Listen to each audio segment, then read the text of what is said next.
just came out and we won.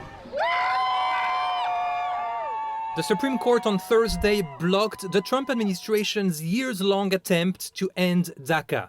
That's the Obama-era program that shields from deportation 650,000 undocumented immigrants who came to the U.S. at a young age. For now, Dreamers can continue to live and work legally in the U.S. As a dreamer myself, who's been in the United States since I was 10 months of age, I cried tears of joy this morning when the decision came out.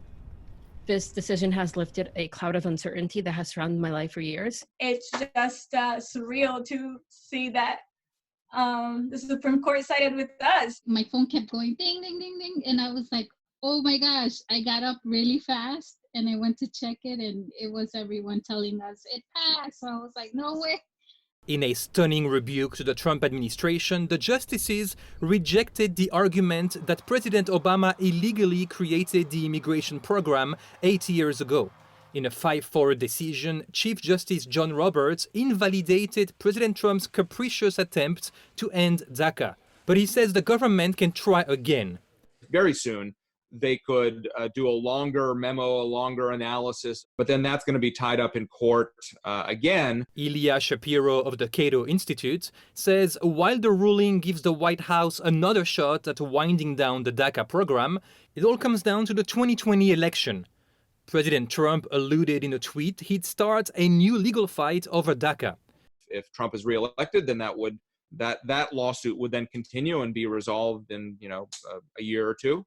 And if he's not reelected, then presumably Biden would not pursue that course. Recent polls show a vast majority of Americans want DACA recipients to receive a path to citizenship, which is not included in the program.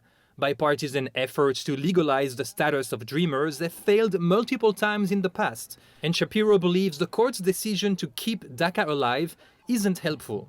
If the court had allowed this rescission, then that would have put a lot of pressure on Congress and on the administration to put in a fix for the Dreamers. As for Dreamers, they vow to continue their fight to get permanent protections for themselves and their family members. This decision, it has reaffirmed that, yes, our home is here, and it's time for Congress to also enact that into law. We have that time, that room to breathe so that we can fight for permanent protections for folks, right? And not just for DACA recipients, but also for, our parents and their communities and everybody else who got us here. Ben Chamiso, Newsy, Chicago.